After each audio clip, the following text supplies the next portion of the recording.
Welcome everyone. My name is David Hensley. I'm the head of the Papa John Entrepreneurial Center here at the University of Iowa. And I want to welcome you all to our new speaker series where we're going to bring lots of entrepreneurs in and hear how they did it.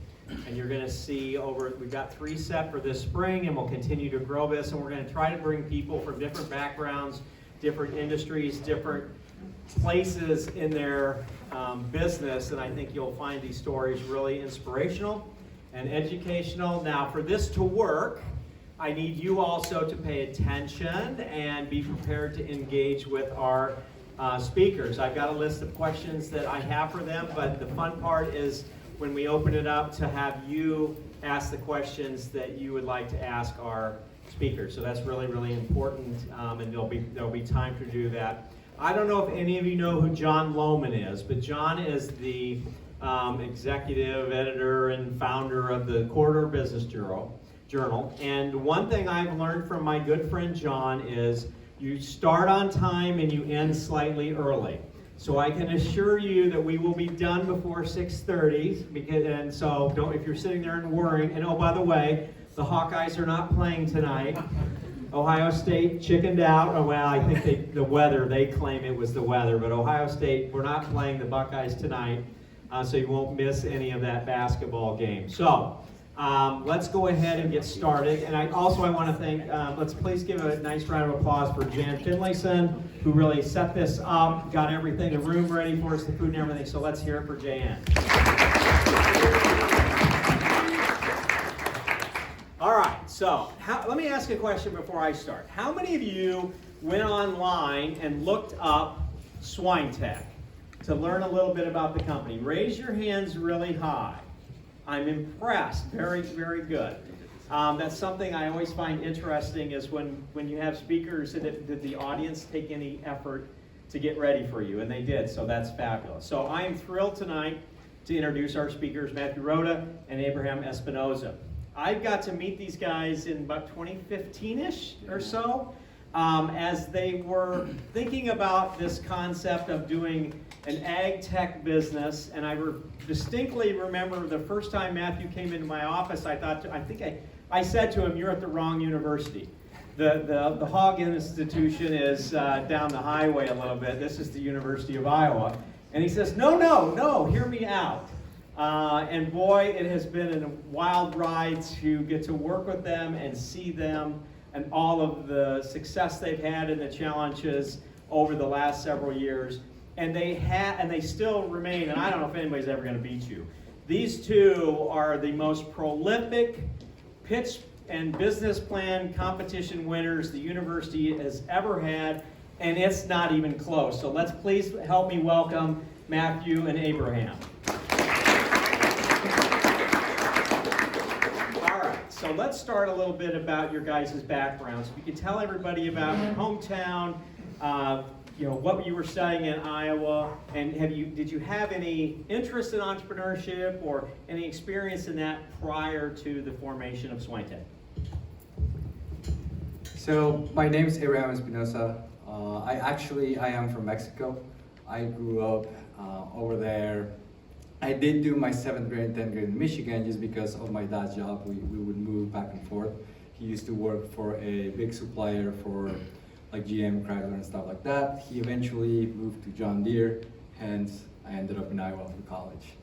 I went to school for computer science.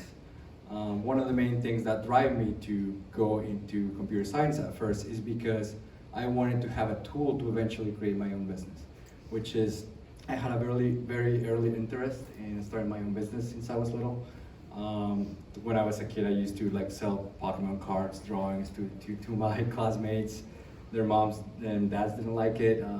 I got to a point where in 3rd grade I did sell ladybugs in the classroom. That got me in trouble, but yeah, I think it's always been that itch in me that drove me to that, and that's why I went to computer science, came to Iowa, and then that whole story about SwineTech started when I met Matt, and I'll let him tell you his background here.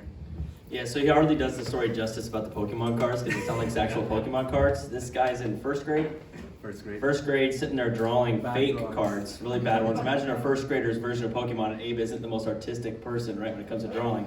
And he was taking all the kids' lunch money because they were buying these cards. So at a parent-teacher conference, the teacher goes, "Lastly, we have a problem. There's a student here," or no, a parent stood up and said, "Some kid is selling my kid crappy Pokemon cards and he's taking all of his lunch money."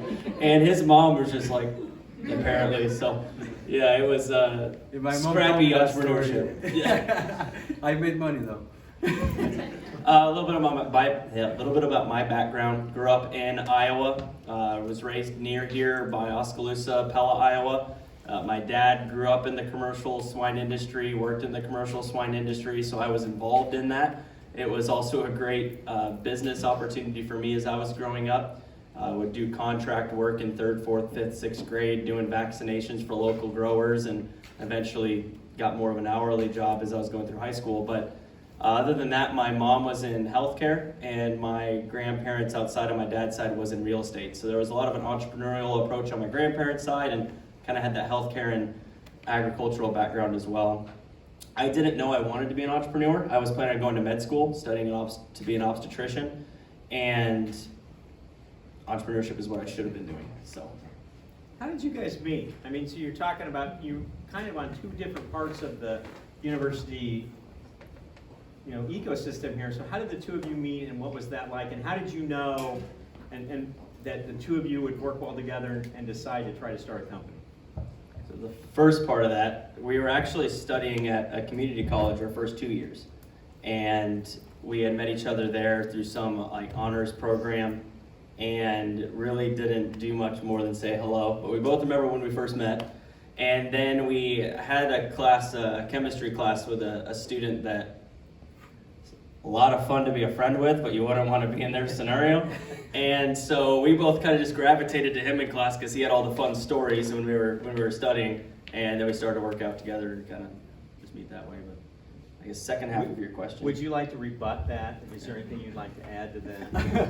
No, that was pretty much it. I think the part he left out was when we would go and work out. He would ask me if he smelled like a pig every now and then before we worked out. But yeah, and then eventually we ended up transferring to Iowa. We're roommates, which is where everything started. That's where we started working together, and we were roommates for 2 years. And then, yeah. And it's interesting because one of the biggest, decisions you make when you want to start a company is who do you partner with? Who do you want to go into that battle with? And some people pick their friends, and their friends aren't the right people to be in business with, right? They're friends and they're fun, but when it comes to being responsible and doing things, the right way for a business, they don't have that. So how did you guys realize that you could, there's the friendship, but what did you do, or how did you feel comfortable knowing that you could go into and build a business together? Because those are, two different ways to look at a relationship. I'm curious how you'll put it, but for me, it came from a place of trust. We had known each other just long enough, and I think there was complete trust with one another. And I'm not sure if either of us thought we had the skills needed to go do this. I mean, we were trying to do a tech company, like high tech, voice recognition to save a little pig. Neither of us at that time really had a whole lot of engineering and experience. And so it was just a matter of, if we're going to tackle this, we're going to tackle it with somebody who we trust and we can work with well. Yeah, I would echo that 100%. One of the things we did do together, I guess, was that we kind of, while we were doing the whole community college thing, we did start that STEM club. Oh, yeah. And then did a bunch of different activities together, and then just kind of figured we work well together. And at that point, as we were going through it and just the early stages, we figured out that we complemented each other very well in terms of skill sets, strengths, and stuff like that. So it happened to work out very well. And even with the STEM club we tried starting, we got a teacher ask us, "Hey, you guys work well together? Could you help us with this?" Both of us wanted to call it the STEM organization because STEM club just sounds too small. And so we both knew we had a bigger vision for whatever this was going to be, and the school was like, "No, it's a club." We're like, "Well, that just sounds boring." And so we were like, "We got to make it bigger." So it's pretty clear, based on your background versus Abe's, that most likely the idea came from your experience. So So can you talk, again, that's one of the things that we talk with entrepreneurs is, where do I find the idea? How do I find the idea that I'm going to actually pursue? And part of it, can be experience in the industry. It could be something you've just been passionate about. Maybe you've read about it. I think back to when Zach Boss, who, if any of you drink Red Bull, it's because he was a graduate of our program back at around 2000. He was in Europe, tasted it, brought it back to came back to the U.S. Nobody was selling it. Hey, why don't I sell it? He didn't create it, but he built a very successful business for distribution. So can you talk a little bit about how you went from working at the hog farm to, hey, here's a problem, and how did you determine that there was something there or could be the creation of a business? Yeah, so I'm a big believer to find a problem, you have to experience the problem. And so you really have to embed yourself within whatever situation it is to endure the pain point. And having grown up in the industry, I hadn't yet realized that there was this pivotal moment in our industry where labor was becoming a really big problem. So when I walked in, I thought this was going to be a $15, $16 an hour job, when in reality, it was straight to management. And so I was working hand in hand with a veterinarian, learning on how to be a veterinarian in training on this farm. And that really thrust me to a level of responsibility I wasn't expecting. And in that, I was so focused on, well, how do I responsibly manage this operation? And in doing so, the one thing that always held me back was the fact that I'd walk in and you'd walk into a room to help all the mothers giving birth, because that was the first thing you needed to do, and you would find a mother who'd lay on 8 of her babies. So you'd walk in, there'd be 8 crushed little piglets underneath of her mom, because she decided to flop down instead of laying down slowly. And so that was just so defeating, because you had done everything to help this mom, and there they were. And so you'd gather them up, you'd take the bucket of dead pigs, you'd bring them out, you'd go back in, she'd lay on another one. You're like, there has got to be a way to make this better. And with pigs, we had always taught them. You could teach them, hey, this is what needs to happen here and here, and they learn. Pigs are, so I guess to add to that, pigs are survivalist smart. So pigs are smart, but they're not like companion smart like a dog, right? They're smart like a dog, but they're survival smart like a dog. And so there is a very big distinction between a pig and a dog in regards to how smart they are, but you could teach them. So through conditioning, we're like, how can we use sound? The idea was very subliminal back in the mind for probably a year, and it wasn't until you guys sent out the email saying students with a good business idea or with a business idea, come to our info session and learn more. So the Pokemon monster over there, what did you think when your roommate said to you, hey, I think I've got an idea to build a business around saving baby piglets? What went through your mind? So to me, I was like early on, before we met, I was already kind of exposed to that problem because he would talk about it while we were working out. So it wasn't just like a shock that actually was a problem out there. And to me, it just intrigued me. I am very, very challenge driven. So that was like, okay, there's something we can solve here, and then let's just jump on it. One of the main things when we were just kind of start going through the early stages, and as I started learning more about the industry, was the fact that I didn't know where our food came from and how much work actually took for us to have food on the table. And as a consumer, sometimes we ask, but we don't really educate ourselves and see what's the process and how can it be better from both the tech side, from the ethic, from all those aspects. So for me, that was the driving factor early on, aside from I love technology and the business side. But yeah, that was the main thing when we kind of started working together. When he came to me, I thought we were actually having some apartment problems because we never really knew at that place. But yeah, because I was like, hey, we got to talk. Yeah. And it's just vague. Yeah. So, a lot of people, young, old, regardless of their age and background, they think they've got an idea, but they can't pull the trigger and do it because there's a lot of risk. People are afraid of failing, etc. What on earth, what makes you two different, where you're two undergraduate students that had the belief that you could solve this, multi-billion-dollar problem in the hog industry that has been going on for a while? It's not like it was a new phenomenon. What was it about the two of you that said, hey, let's do this, let's not worry about all the naysayers and all of that, but let's actually try to do this. How did you get over that hump? I think it was a combination of things for me to even start with the idea, and that was I wanted to go into med school. I had done the shadowing. I was working as a medication aide in nursing homes. I was going through the whole process. I enjoyed what I did, but I was not enjoying what I was learning.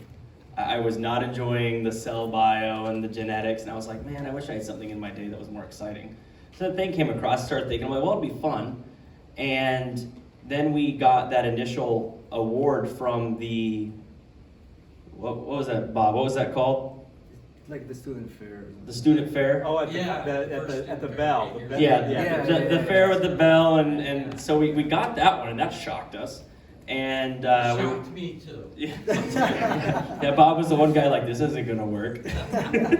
And we went through then the JPEC process, and at that point, I don't think there was a whole lot of sacrifice, because the student accelerator was very informative, but you asked for 3 hours of our morning.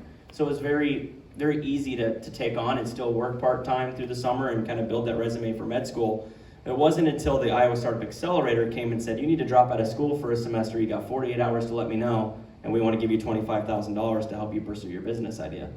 That was when we had to make that decision together, and when we both decided to drop out of school and pursue this together, we knew we were on the same page. And I think having had to make such a big decision, or what felt like such a big decision, there was conviction there. We're going to chase this. And yeah, I'm curious what your thoughts are. Yeah, so I would echo that as well. And the one thing I will add to that is that more than not just knowing we could do it, it was just the fact that we didn't know how hard and complex it was. Yeah. That we just jump right in, and by the next day you jump head first, your nose is broken, but you just like wipe off the blood and just keep going. I think that was a huge part of it. That we knew we just wanted to solve it. We just wanted to get there, more than thinking about how we were going to do it. Is what can we do for us to solve this? And it was just doing early on. One step at a time. Yeah, one step at a time, and then eventually, as you grow, you have to start getting more strategic about it. But I think early on, just that drive of just doing and going with the punches really helped us, because we would do whatever it takes. We would go and do research at the barns, like 11 p.m. to 4 a.m., just because that's something we thought we needed to be done. And we did it, and we were right, and we started solving the problem. So I remember in one of our initial meetings, you said to me, Matthew, so what we're gonna do is we're gonna shock the sows and make them stand.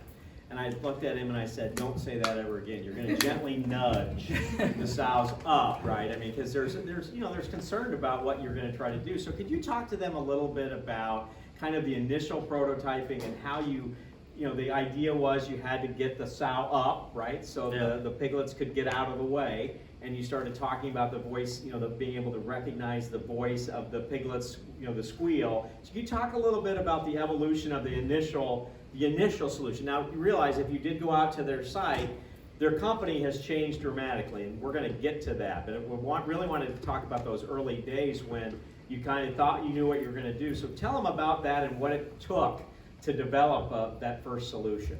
Yeah, so with that first solution, when you're a pig producer, or you go into the farm and you've worked there for a couple days, piglets getting laid on by their moms is a very frequent occurrence, and you start to learn what is the sound that a pig makes, and it's really just a high pitch, like squeal, squeal, squeal, squeal. It's like help, help, help. So breath, squeal, very rhythmic. So you as a person can quickly go, sit there, wait about 8 seconds, and go, yep, that's a lay on, and you're gonna just run and try to find that pig and then get it out from under the mom. Well, that process for the mother, she's just laying there. She doesn't know what she's doing. So when you go up there and you're like, get up, it's very stressful for her. And it's stressful for everyone, and it's just not efficient. It's just a big problem. But people are there for 8 hours a day. So 16 hours a day, so nobody can run and rescue that piglet. So we really wanted to have a device that could be there in real time to save that pig. We were talking with the group earlier about how we had come up with a really bad idea for the first 2 weeks, and it pivoted really quick. So we're not going to talk about that, but we'll just get to this one. We wanted to use classical conditioning. How can you use sound, water, food, some kind of a positive reinforcement? And it really wasn't very effective. They liked being sprayed with water. They weren't always hungry right after giving birth. It's not, I just popped out 18 pigs. I'm not gonna just stand up whenever you want me to eat here. Like I'm tired. And sound, we actually played Back in Black. It was our first song we chose. Like, why not, Iowa? And so we sat there like 3, 2, 1, play. And then all the sows stood up and they were all freaking out. And we're like, well, we can't get more, we don't want more than one to stand up because then you increase the likelihood for all the other piglets to get laid on. So we're like, we can't do that. And we moved towards the idea of what if you used an electrical impulse, a shock or a stimulation. And we were like, well, cattle prod, which is used for sometimes the movement, it's being banned from the industry, so we're not going to be able to go there. What about a dog collar? Dog collars are typically trained to condition dogs to learn. But when we started looking into that, that was probably still a little too strong for what the sow was really needing.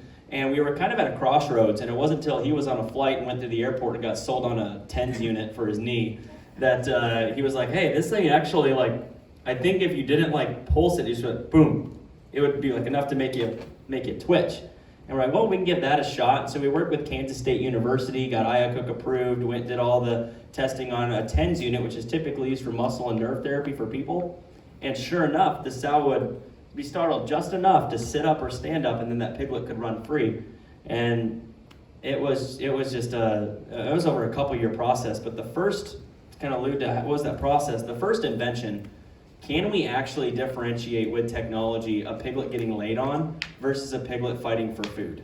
And can you actually figure out what pen they're in? So all of it was auditory. So like Abe said, we'd be at the farm from 11 till 4 regularly, every day, every other day, just taking decibel readings of piglet squeals. And then when one's getting laid on, we'd run over, listen for like 2 seconds, get the thing, and then save the pig. So the producer was happy we were saving pigs, but because we were saving pigs, we got access to the resources and facilities to go do the audio testing. The next thing was, how do you localize? So we had to figure out triangulation of the audio and the network, and then we had to figure out, what do you put on the pig? Or no, it was getting the pig up because the put on the pig came later. But we tried to figure out, how do you get them to stand up? And that was that part, and then it was, what do you put on a pig? And we eventually got to an adhesive patch. But it was like 4 individual inventions that took 2 years. 2.5, 3 years to get perfect, and even then there's still work that needed to be done. So as this was then developing, one of the big challenges that entrepreneurs face is customer number one. You know, somebody that will actually say, yeah, I'll try this, I'll let you do this. So can you talk a little bit about how you found that first non-family member customer that would be willing to let you test and pilot, and then what did you learn from that process? It sucked. Yeah, and I'll talk about it because I had to go through the process. Yeah, he lived all through it. He had Man, so like, you think usually when you have, it's a good thing because it keeps you going and it doesn't overwhelm you so you don't quit. But you think you're ready and you're not, and you think you're ready and you're not.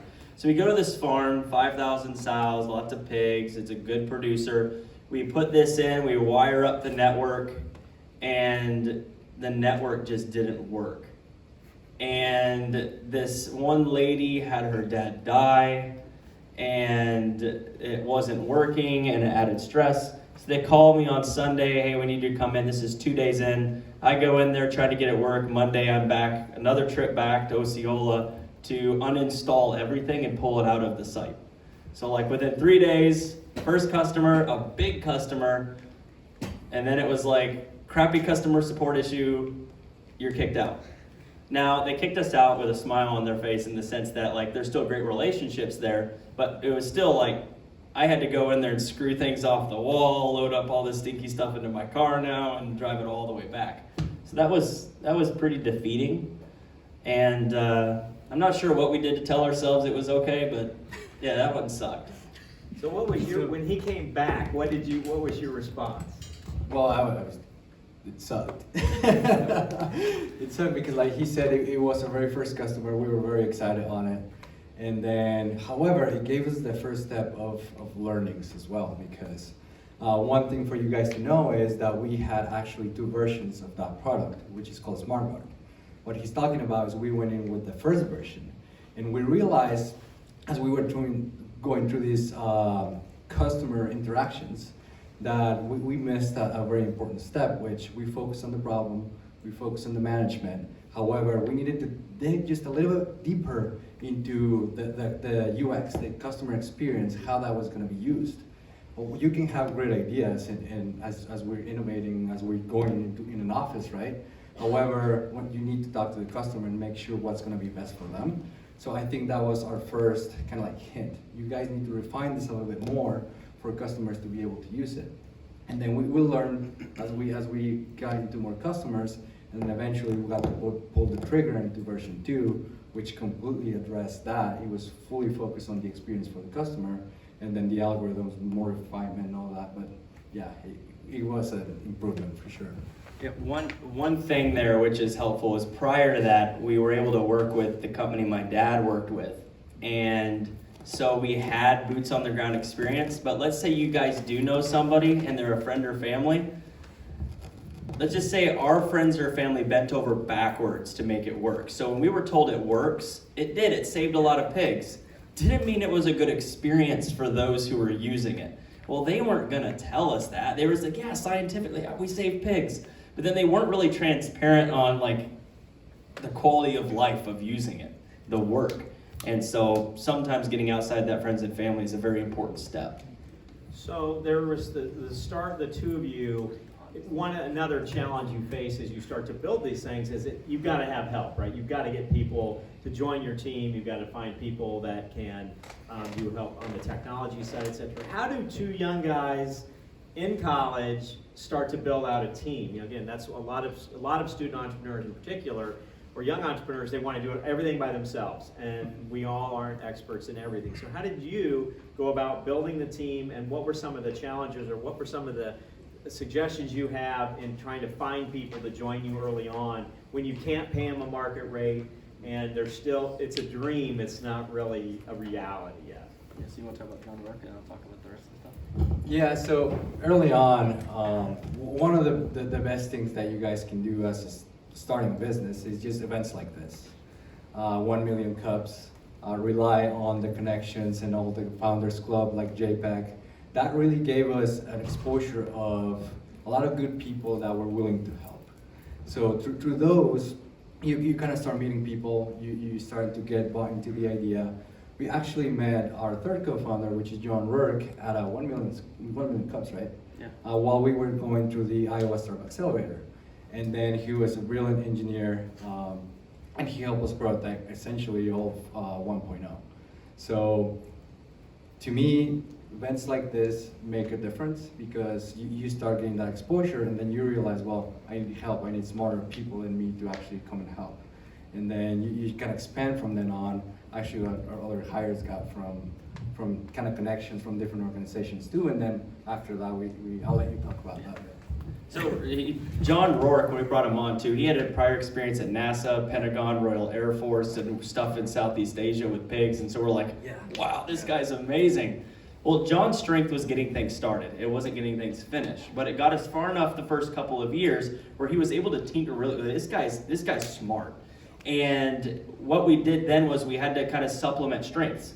We were on the business side, I was on the swine side, operation side. John was really good at getting things going. How do we find an engineer that can help us get things to commercialization?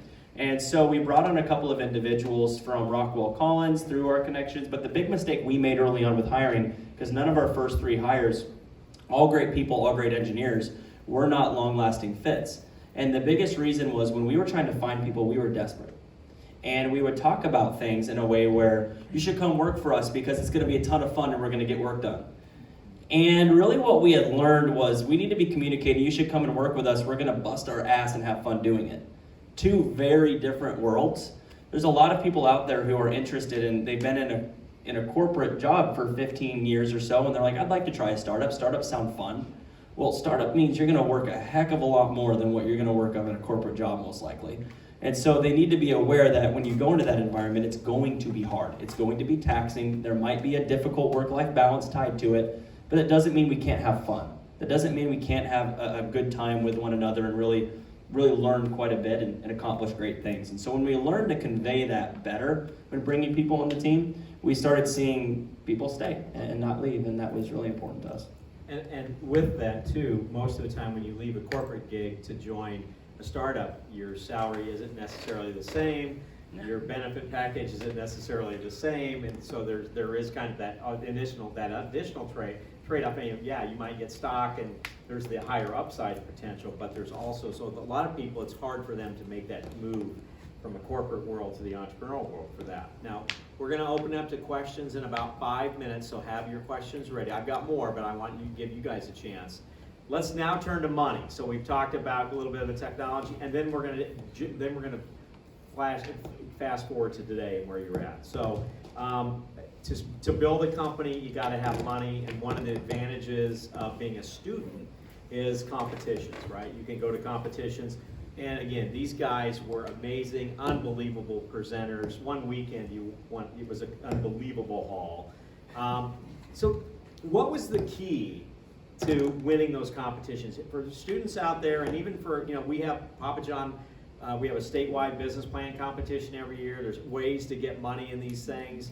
What are some of the keys to being successful at these pitch and business competitions that helped you bring it home?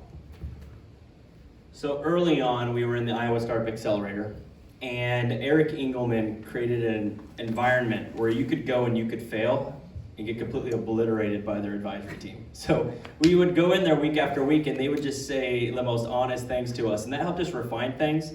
For us, it was figuring out how do we truly connect the listener to the problem. So if we were actually showing you a presentation back then, you would have actually had to watch a piglet get laid on.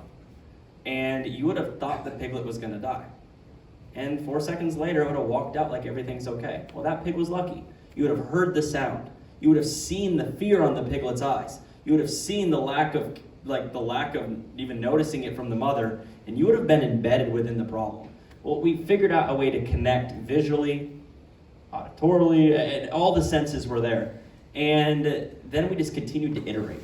Everything was a learning process. I'll never forget when we were at the IBMC, when we ended up winning that one. We started out and we were in the practice sessions, and the judges that we were working with were like, you guys have a pretty interesting product, but unfortunately I don't think you guys have a shot in this competition. Just make sure you network. We're like, why? Gave us some feedback. We changed half of our pitch within a few hours and went back and we got in the top 25, and the judges again said, it's a really great job, really great company, this is cool. Unfortunately, there's just so many other ones that are better. Why? Iterated again. We threw out probably a third of the script there, rewrote it, just figuring out what are the judges looking for? What is the story that we have that they're wanting to hear? Made the top 5, heard the same thing, and we ended up winning. So it was just, with a pitch, it's important to watch the audience because everyone's going to be a little unique. And when you know your story, when you know your presentation so well that it's scripted, yet you don't even feel like you're scripting anymore, you can spend time watching people in the audience and pick up on the little things that you're saying that are evoking a reaction, and then invest more into those. And you are there to entertain. When you are speaking to investors, especially at a competition, they're not there because they want to just sit there and evaluate a board company. No, they want to be entertained. They want to be inspired. That is your job, entertain and inspire. Create passion and conviction through the way you talk, and I think that's what we did really well. I think we had the advantage that we were ag tech before ag tech was cool, and we were talking about an industry that a lot of people weren't aware of, and so it was fascinating. But we put ourselves in the opportunity to compete as often as we could. Yeah, I mean, he's got it. I think the main takeaway there is just have an easy way to communicate the problem. Once the audience understands that, then they can start capturing. Yeah, you're right. I mean, not every single pitch was different. And every competition, even at one competition, it was never changing. It's essentially the same approach as you take to building a prototype, right? You see what works, and then you adapt. You see what works, you adapt until you hit that sweet spot. So that's essentially what we did. And the other thing I guess I would add by watching so many of your pitches, most people didn't realize this was the bigger problem and how the size of the problem. You watch that video and then they put up a slide about how big a problem this is, and all of a sudden you go from, oh wow, that's really sad, to sitting up, oh my gosh, I did not believe that this is this big of a problem. And so for people that are interested in med tech or others, all of a sudden they're realizing, wow, this is as big of an opportunity as you might see in some other discipline, and all of a sudden, and then listening to the guys tell their story. I mean, again, I've never seen in my 25, 30 years doing this, I've never seen young people pitch like they did, and they had it down cold, and they were likable, they knew their stuff, and it was inspiring. And I gave a talk to a bunch of wealthy alumni down in Florida, and I used a clip from one of their pitch competitions, and these were people mostly 65 and older, most of them not anything ag. You should have seen I mean, they went nuts. They thought it was one of the greatest things they'd ever seen. Was literally a 3-minute clip of Matthew doing one of the pitches. And again, it was that entertainment, the passion, and realizing that is something they could get behind. So much of it is the entrepreneurs and their ability to connect with that audience. So what I'd like to do now is, does anybody got questions for them? Again, I've got plenty, but I'd like to give you an opportunity to ask questions of Matthew and Abe. Questions? Go ahead. So how do you guys solicit new business? Our market's very concentrated. So 40 individuals might make up 55% of the US market. And so it's about developing true, authentic person-to-person relationships. That often takes a long time. Fortunately for us, we had a while. Otherwise, typically you're gonna have to hire somebody in that has those relationships. But yeah, there's just not a whole lot of them out there. There's pros and cons to that. Like, you start to get into a business, you start to envy other people's because it's always greener on the other side. So wouldn't it nice to have 10,000 people or 10 or 100,000 customers out there, or consumers, millions of people? Well, then you got to approach it from a whole different scenario. It's a lot of problems. So yeah, so podcasting has become our greatest resource of connecting with our audience, because we can have cold podcasting, which is inviting people who would normally not take a phone call. Say, hey, would you like to be a guest in a podcast, talk about something you know they're experienced in? Every time they'll accept it. So that gives you at least an opportunity to meet with them and engage with them. So I still don't get it. I mean, I gotta be honest with you. When you started telling me you were doing this podcast thing, I'm like, wait a minute, guys, focus on trying to sell product. And you started telling me about the podcast. So talk a little bit more about that. How has directly affected your business and your standing in the industry? So Popular Pig is what we called it. Popular Pig came about the same time as our pivot with PigFlow, and we were going into COVID. We knew Zoom was going to be a thing. I'm already having these conversations, so I said I might as well just start recording these and see what happens. Remember George Daniels? George Daniels decided he would do all the audio for us and just barely charge us anything. And one of the other students from Iowa here built us a website for it. And so for, I think, $1,500 was the startup capital we needed to really get it off and going. And we just started recording conversations, having talks with producers. And by that point, we had enough relationships we could get some really well-known individuals on.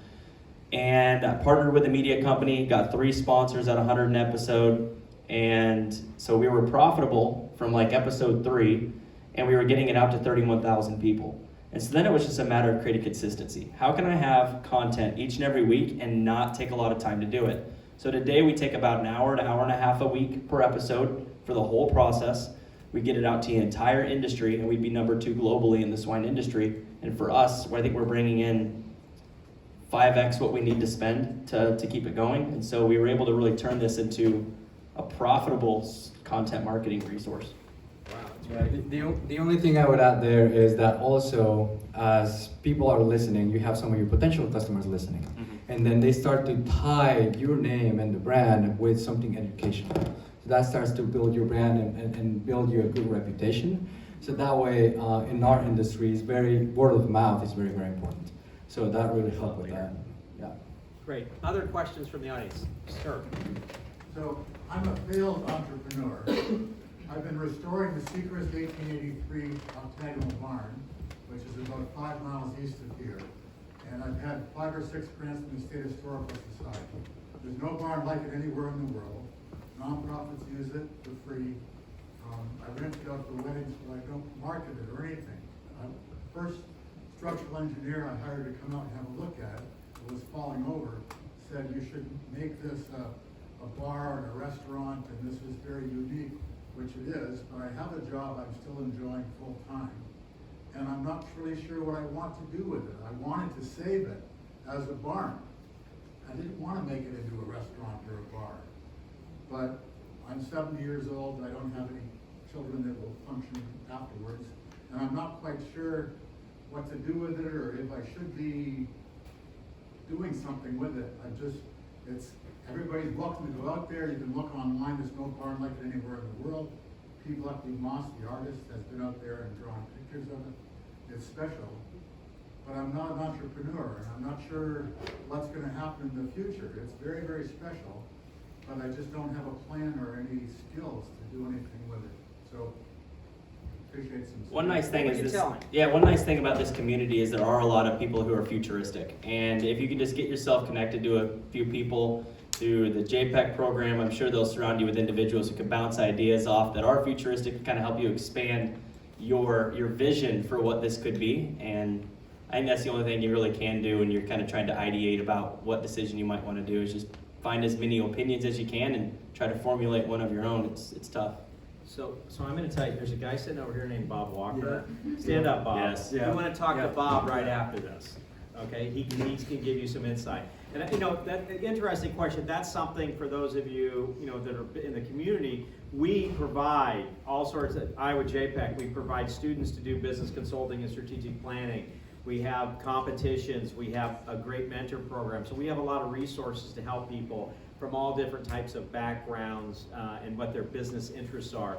I can't guarantee you that we're going to give you the perfect answer, but you're going to get a lot of voices and a lot of people looking at what you're trying to do, because I think that's it. By talking and getting feedback, you can start to get a sense. There's also Paul Heath. Paul, you want to stand? Paul is the director of the Small Business Development Center, and he has helped hundreds and hundreds, probably thousands of businesses get started and grow here in the Iowa City, Eastern Iowa area. And he's a free resource, but you get way more than free when you deal with Paul. So there's two people right there. Other questions for, yeah, go ahead. Matt and Dave, you guys talked earlier about your initial collaborations and having that trust be real important at the beginning. Can you expand a little bit on how important it is to look at each other's skill sets or other people you collaborate with to have offsetting resources or skill sets as opposed to being with just like-minded idea people? Yeah, I guess for me is, like I said early on, we kind of had an idea of how we complemented each other on that aspect. However, it is very important. Some of the things that we actually relied on is things like strength finders, DISC. As we were building our team, we actually gave them this test to see how they stack up against our skill sets. And at one point, we actually had just like a chart of all the four different stages of strengths and how we stacked up as a team. And we could actually just clearly see at a glance which skill sets we were missing and if those skill sets were relevant for our success. So that's one of the approaches we took. I'm curious how you're going to. Yeah, I would just, to close that off, just say diversity of skill sets was something we were very intentional about, to the point where we started asking ourselves, are we being too intentional about this? Like, this guy's a great person, are we really not gonna hire him because he doesn't fit this bucket? So we were able to keep ourselves in check around that, but when we were initially looking, we were very interested. If there are two great candidates and one of them has a different personality or set of skills than what we do, that would be a great way to offset the whole kind of yes man culture you can get if you hire a bunch of yourself. Yeah, and last comment I would make, it's one of the things we learned is hire by the 3 C's. Remember that? Culture fit, character, and competence. Yep. Really, really quick, we figured out culture is really, really important, especially as you're starting. And then that's one of our main things we look at when we bring people on. Go ahead, Christoph. So going off of that, how do you develop a culture? I mean, briefly before you guys were talking about you have to like work your butts off, but have fun. Like, what does that practically mean for a startup? What? Oh yeah, so developing a culture is very hard. It's very hard to get it set, and once it is set, you have to protect it. And people all come with great ideas, but not every idea leads to the same type of culture. And so it's tough. I don't think there's a bulletproof answer. I think accountability is a big one though. As long as a culture of accountability, a culture of not being afraid to fail, and a culture around family. It's kind of what we set it up was that family really mattered, so that work-life balance was important. even though work-life balance to us in a startup might be different to work-life balance when you're at a corporate facility, it does matter to us.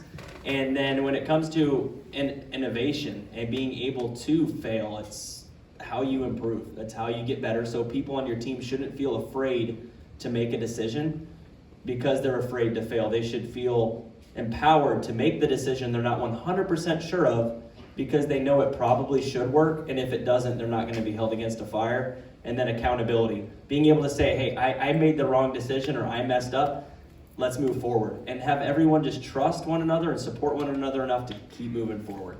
We're probably missing something in one when I had drafted up, but anything else you'd add there?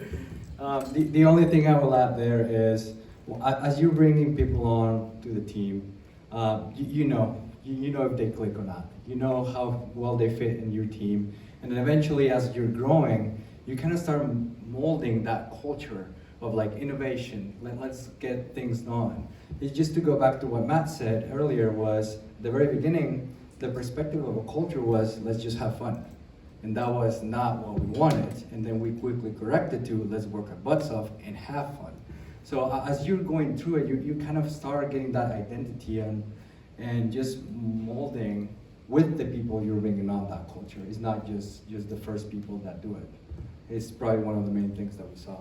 Yeah, and it's not that having fun as a culture is a wrong culture. It just wasn't who we were. And so then we were sitting in a position where we're like, that's not what we want, but that's what we said. Yeah, it's not a hobby. A startup isn't a hobby. It might be for some, but for us, it wasn't a hobby. This was something we truly wanted to do. We do things like COVID was tough because now your culture is completely different. And how do you protect your culture during COVID? How do you still bring that togetherness when you are separated and apart? So we would do stupid things like question of the day, which I'd get a hard time for. And you'd have to come up with some really stupid questions to keep that going for like 4 months.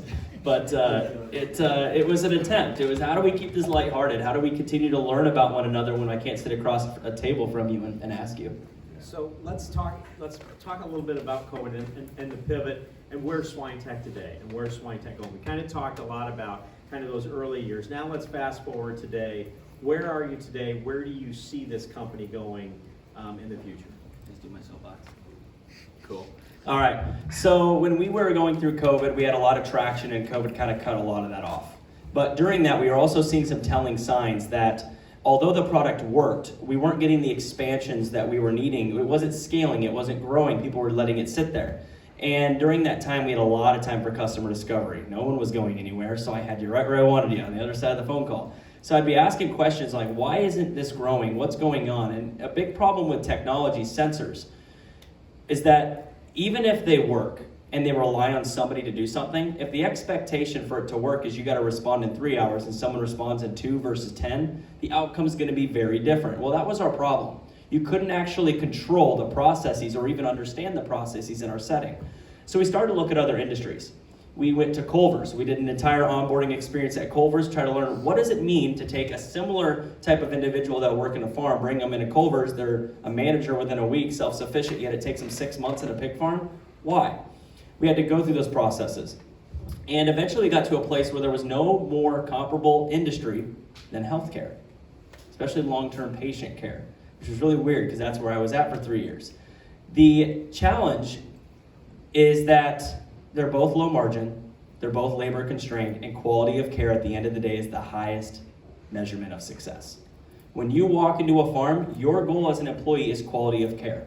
When you walk into a healthcare setting, it's quality of care. Now, you do have the administration, you have bed throughput space, there's the efficiency side, but when it comes to doctors and nurses, it's quality of care. And it's very comparable to our industry. So we started to study the software solutions to manage labor, process, quality of care in those settings, and went out there and actually recreated what is patient management and healthcare for animal agriculture.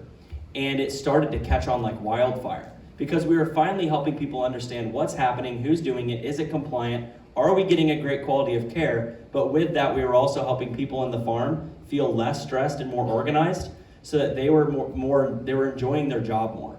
So it was a big win-win, and ultimately what that's given us today is a workforce management platform in animal agriculture that also allows us to serve as a platform for precision technologies like our initial solution to help us drive compliance to that as well. and then position ourselves for traceability across the supply chain.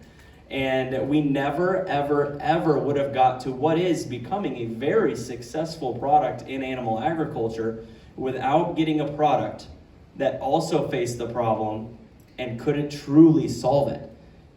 And it goes back to the beginning. Experienced the problem, couldn't solve it, built a product. We solved the problem, but didn't actually solve the problem, which is the ROI for the producer. So we had to create another solution to solve the one that these other two couldn't do. And it's a real testament to what is entrepreneurship like. And I think one thing that really helped us was that we were willing as founders, and this is tough for a lot of entrepreneurs, to say, this thing we've worked on for 5 years, it's not gonna do it. We're moving on. Moving on from something that isn't working because the inherent belief, well, I've already invested so much time into this or so much money into this, how could I possibly do something different? It's very, very hard. And we had to be comfortable doing that. And for us, our goal was we need to successfully help pork producers. It wasn't we need to successfully save pigs from being crushed. And because we had a clear vision of where we wanted to be and the goals and the problems we wanted to solve, we were able to go above the problem we were solving with our product and look more at the vision of what did we want to accomplish as a company and move around that, and then really deploy all of the skill sets that the University of Iowa and Iowa Startup Accelerator and every group told us about customer discovery to go out there and figure out what do we need to build and what does it need to look like. And what he just described is what many companies go through. It's probably more rare when somebody starts a business and it never changes. It's the actual one they go. Because the world changes, the industry changes, and I think one of the two things some of the things that really impressed me about these two is they didn't panic. They realized they had a situation on their hands. They had to do something about it, and they did it. And now they've been able to build success. And again, you can either panic and then just slowly die, or you can do something about it, look for an opportunity, keep learning, work hard, and you can make it be successful. One thing we didn't talk about was we talked about getting, in essence, free money in grants and from competitions. What about raising real money? To build technology companies, you have to raise money. So can you talk a little bit about what it's like raising equity capital and the role and how you interact on a regular basis with your investors? So raising equity capital, it's important to know that first bit of money you're gonna go out and get, it's gonna be because of you. You need to know that they're investing in you as a person, typically. And that means you really need to focus on telling your story. Why do you care? And what they're trying to probably figure out is this the kind of person when they go through all that crap is still gonna do it? Because they wanna really be convinced that you're in this for the long haul, or at least until you're able to sell the company. And so you gotta start there. Once you raise your initial bit of funding, we started with 1.3 million, which helped us get our prototype out there and everything. You get to a point, well, now you need business traction. So now it's about the business and the founder, but within the Series A, it's still about the founder. Still, is this person somebody that I can bet on? You get beyond that stage, so we raised 6 million, and then we were at, if we raised another, be at Series B. The series we're going in, an investor no longer really cares about the founder. It's, if I give you $1, how many dollars come back? The whole Kevin O'Leary pitch from Shark Tank, right? I send out my little dollar soldiers. I want them bringing soldiers back. That's really what you're looking at. So know that in your stage, early business, it's about you, your story. You really want them to really fall in love with your story and be inspired by your passion. And so figure out how to tell your story in a way where you're very likable, because that's really important. Yeah, Then we'll have one more question from the audience, and I'll wrap it up. I guess I'll be quick. One of the things to keep in mind too is don't be afraid to also ask the investors what value they're going to bring to you, because that's a very fair question. You want to be strategic about who's going to be essentially partnering with you in this business, and then you just be mindful of that. Don't be afraid to ask the question and be strategic about those conversations.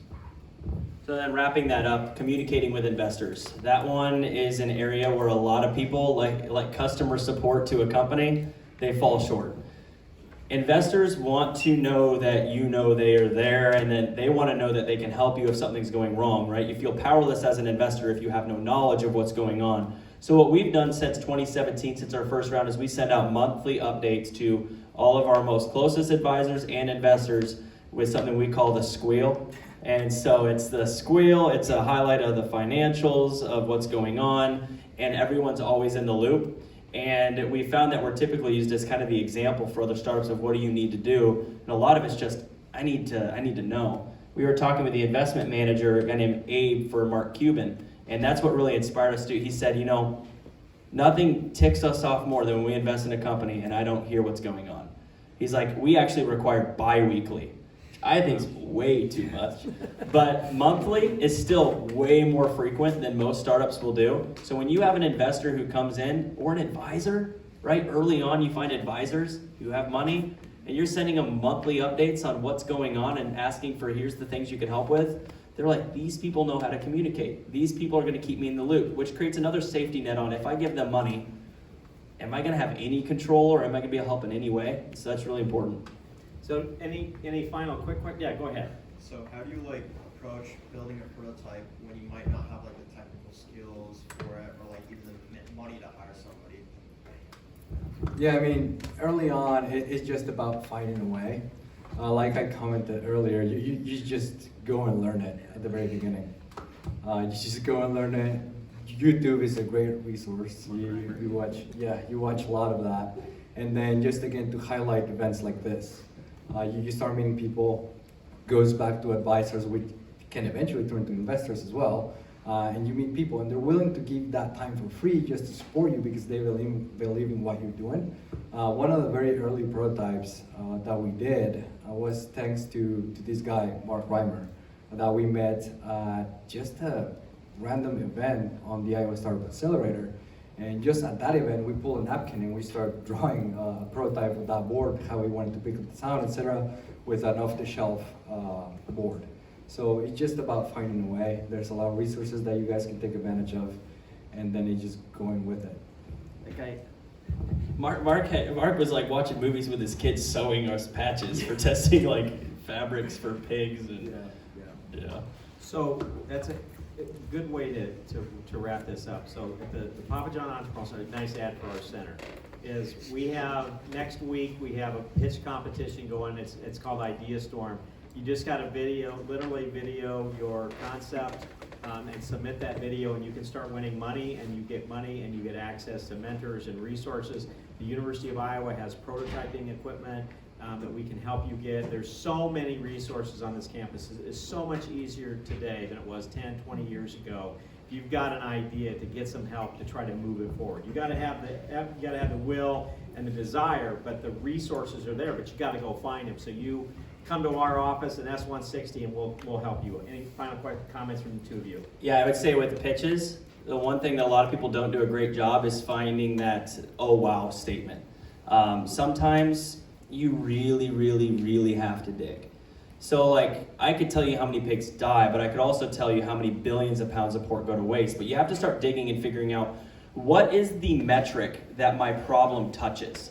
Because when you're coming out of the gate, it doesn't have to be the metric you live or die by, but it has to be a metric that makes people go, what is that metric? All of us have one. Housing industry, bigger than the stock market. Well, what is it out there that's truly gonna make the people listening in the first 5 to 10 seconds go, holy crap, I didn't know that, it's huge. And then you get them, you start talking and really inspire them. And remember, in that first minute, it's about you as much as it is about your business. Well, that's a great way to end. This is, there's no playbook that works for everybody. You're going to have all sorts of challenges, then you've got to figure out how to meet them. There's a ton of resources out there to help you. I think, would you would both agree? I'm a native.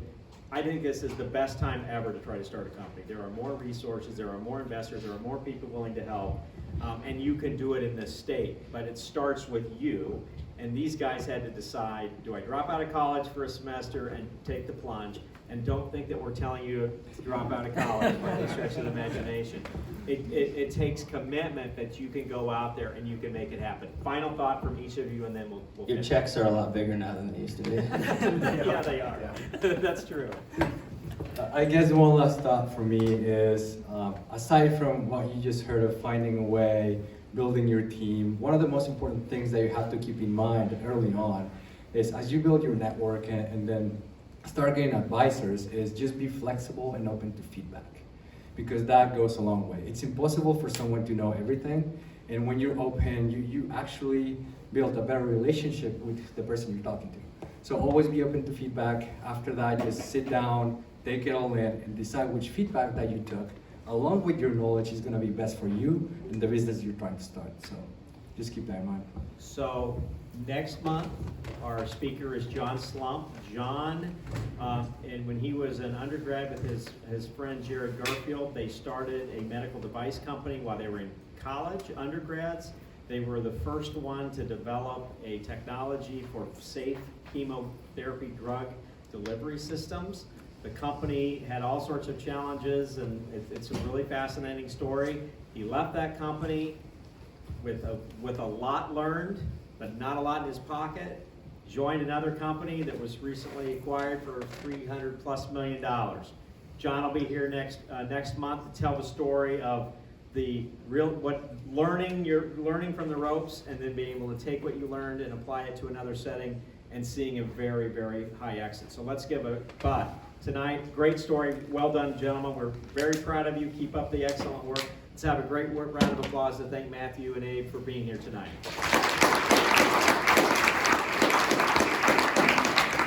Thanks to all of you. Finish up the food. Have a great evening, and go Hawks.